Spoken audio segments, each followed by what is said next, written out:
Hi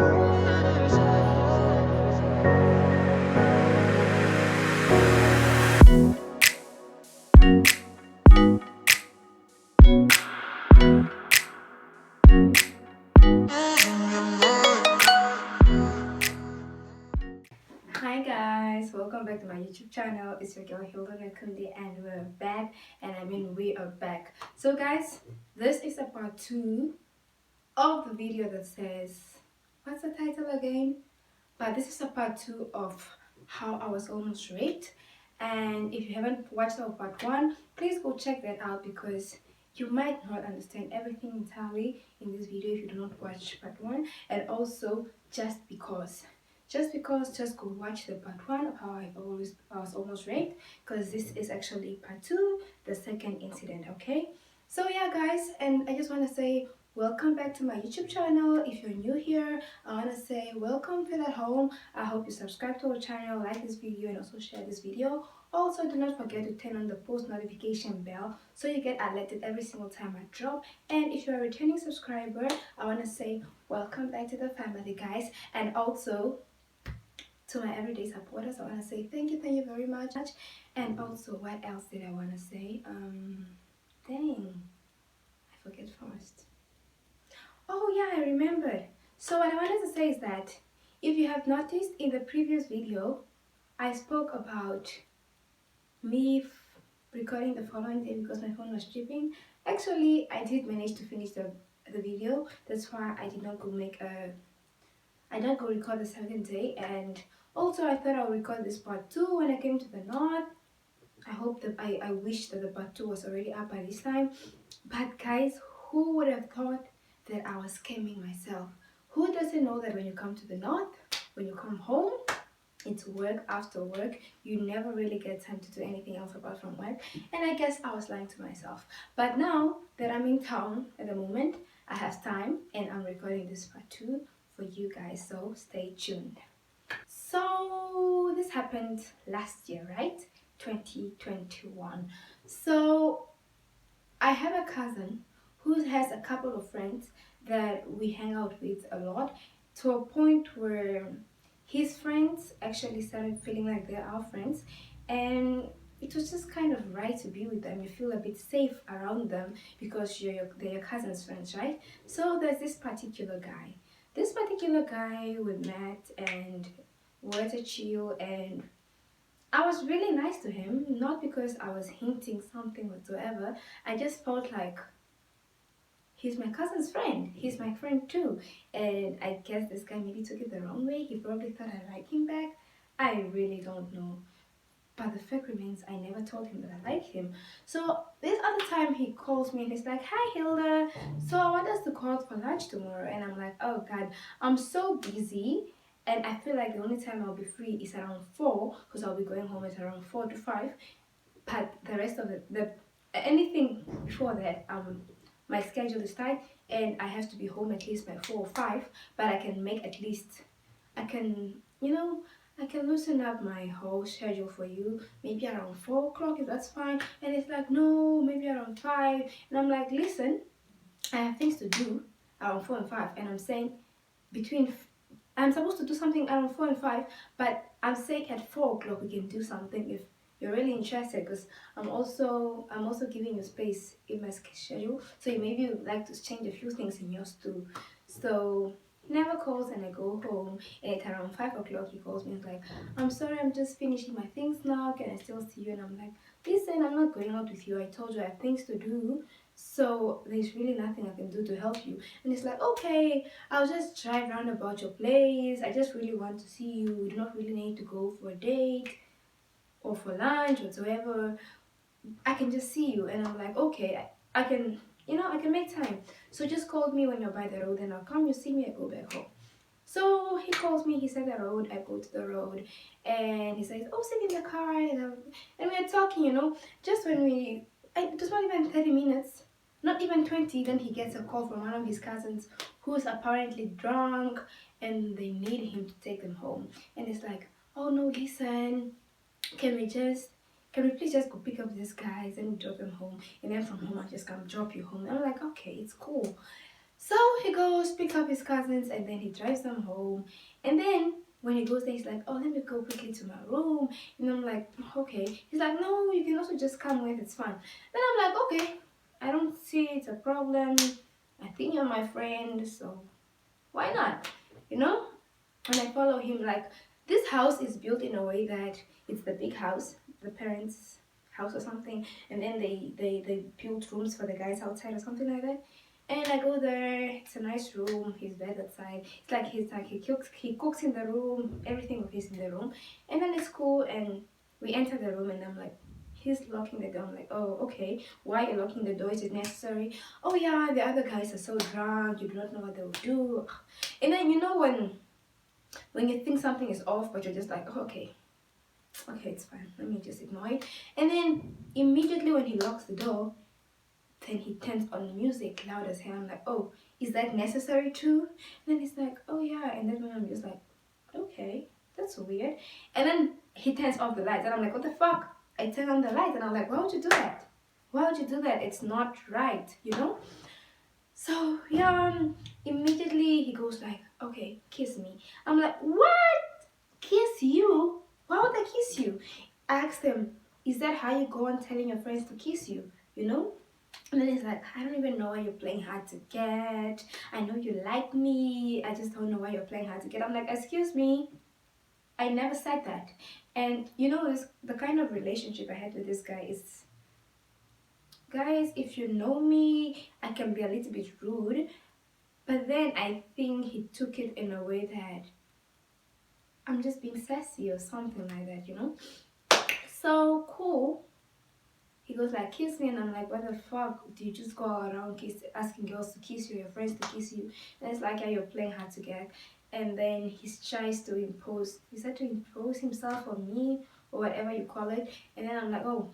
I push him back. I'm like, "No, you can't do that, you know." And then he's still going on with the fact that I'm trying to play hard to get, and I'm like, "No." So he's like, "Sit on the bed," and I honestly don't want to sit on the bed, so I'm just standing by the fridge, like just wondering, like, what did we really come to do to this room? Did this guy think he could just sleep with me, or what the hell, you know? And yeah, so it was a whole struggle, him trying to get to me pushing him back. There was even a time where he managed to push me on the bed, and I managed to free myself. And literally, I was just, I don't know, that moment. It's like having your guts up. Like when I'm in that room, I'm having my guts up and checking every single move he makes and trying to push him. That's literally what was happening. I think maybe for 15 minutes, and then that's when he switches off the lights, and I tried to go, to go turn them off again, and this guy, mind you guys, he's tall and he's big, right? So that moment he pushed me on the bed, and I was underneath him and he was on top of me, and I'm trying to push myself off him, and it was a struggle, guys. It was a whole fight. And when that was happening, I was kind of getting flashbacks of the previous incident that happened in 2016, and it was the scariest thing. It happened so fast, but it felt like it was taking forever for me to free myself from him. I don't know if that makes sense, but yeah, you know. So it was just a struggle, me trying to push him, and mind you, aside, this guy is like very tall and very big, and he's so gangster, he's kind of gangster. So I'm just like, "Oh fuck." In my mind, I'm just like, "Okay, Hilda, today is the day you're officially raped." And I started thinking that when I started feeling him, like touching my zipper and my button, my pants, And guys, I do not even know where I got this strength to actually push this guy off me. And just here's the bed, there's a cupboard at the end of the bed, and I managed to grab his deodorant, and I started spraying all around because he was still trying to come for me. And I don't know if I managed to spray him in the eyes or not, but he let go, quickly turned on the lights, and I grabbed a knife that was on top of the fridge, you know and I was just holding that knife. And yeah, it happened all so fast, guys. Like, yo. That's why people say that the problem with us is like we probably think that when you're friends on somebody, they're automatically your friend, but they're really not. They're just waiting for that little opportunity. But for it, I thought like it was really wrong for him to just try and forcefully have sex with me, rape me. Like what? People still do these things. Guys, it was like so scary. I was just trembling, and I was like, oh, so you're going to stab me now? You're going to stab me now? I'm like, yeah, I'll stab you. If you get any closer to me, I'll stab you. And he's like, yeah, you're being so dramatic. You're being so hard to get. But I'm just like, this guy is the dumbest guy I've seen in my life. And then that moment, I managed to switch off the music, managed to turn on the lights as I've said, and now I was holding the knife. And then I hear the voices of people that I know outside. Like a few friends of mine from back in high school and primary school, I could hear their voices. And I was just like, open the door, I want to go outside, I want to go home. And mind you, by the time it's already dark, it's dark, guys, like, yeah, guys, it was bad. And I was telling him now he must open the door, and I was very angry at that point. And he was like, okay, just calm down now. It's like he's trying to make me ease down and to cool down. And I'm sure it's because he knew that the people will ask me when I go outside what happened. And he finally opened the door, and these guys are just looking at me like, okay, are you missing this guy now, or what's going on? And I'm very angry. I'm just like, okay, take me home. Otherwise, let me just call my cab to come get me or something. He's just like, yeah, no, let me just take you home. I'm the one who brought you here. How do I let you get jive when I'm the one who brought you here? And I'm just like, I want to go home. I want to go home. And one of the guys that was outside, is like a really good friend of mine. Guys, we're like friends from preschool, went to the same preschool, primary school, high school, and then now literally studying the same department. And he looks at me and he's like, did he try to? And I was like, yeah, he did, you know. And it was just, and then I was just sitting with him because I felt a little bit safer with him. Not even a little bit, I felt entirely safer with him around.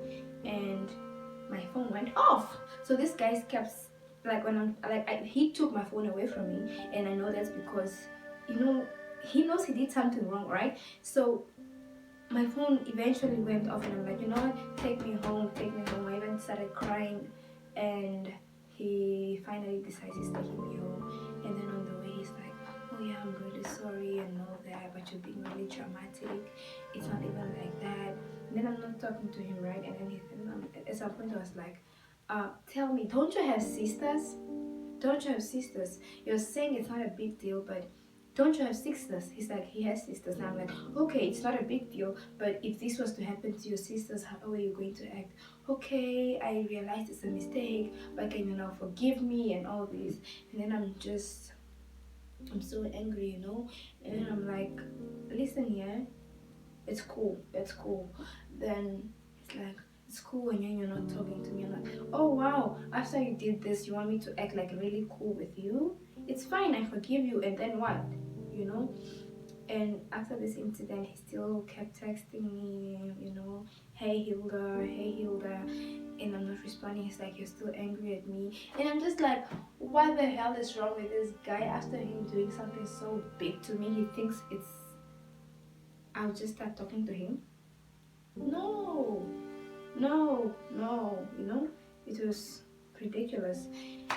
And yeah, so that's basically what happened. And I know somebody in the comment section will say, so what were you doing at the guy's place? And I'm just like, okay, if you have a friend, a male friend, would you really think it's an issue to go to his place? I mean, I have so many male friends. I don't mind. Like, I have this particular male friend, we're so close, we can literally sleep on the same bed. I remember when I used to study at night, there was this time I was like, got so tired, I had to call. He used to stay closer to school. I was like, hi, can I quickly come crash at your place? And he said it's okay. And guys, it's just a single bed and we'll crash together. So I don't think there's something wrong with you hanging out at a guy's place when you feel safe around them. It's just that this person proved me not. He's not what? He does not provide me that safe place. And so my only mistake here was not noticing that this guy was actually not there for me, and he was not like my other friends, and he actually didn't provide me that safe place. So that was my only mistake, and I don't think I was at fault for how he acted at all, because me saying I don't know was reason enough for him to know that I do not give him consent and I do not want to have the relation that he wanted us to have, and he totally ignored it, and it's very wrong. And I also feel like generally no woman should be blamed for actions that are made by men who actually think with their penis. Everybody gets turned on and all these things, but you do not actually have to think with the penis at the end of the day. Just ahead.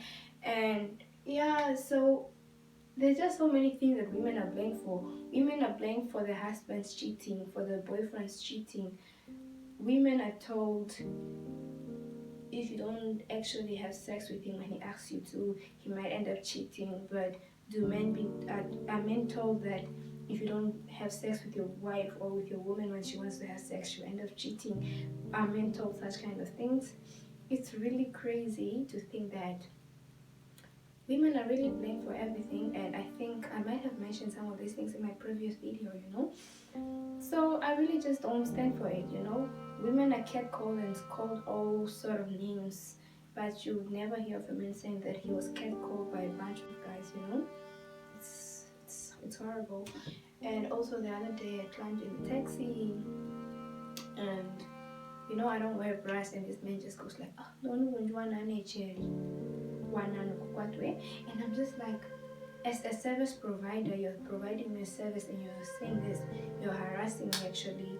Do you really think I'll be safe in your taxi? At some point, I wanted to say that they want to stop out them, but I like acting strong and confident, which might be the reason why I find myself in dangerous situations. But yeah, men just do the utmost best to make women feel so uncomfortable. And when people say men are trash, I can't say they're wrong. It's not all men that are actually trash. That's the part where men try and correct us. But what I figure when you guys say, Kazano Halilano, you do not say, "Nde my ex girlfriend of Halilange, Nde the other girl that I wanted to buy Halilange." No, you guys say, Kazano Halilano. Why? Because me, I think I've also mentioned it in the previous video. So yeah, I really don't want to make this video long, but thank you for coming till this point, coming to watch my video till the end. I'm really grateful for the support, and yeah, I hope you comment, like, subscribe, and turn on the post notification bell. And also I'll be dropping a new video very soon as well, so just stay tuned, and I love you so much. Tata.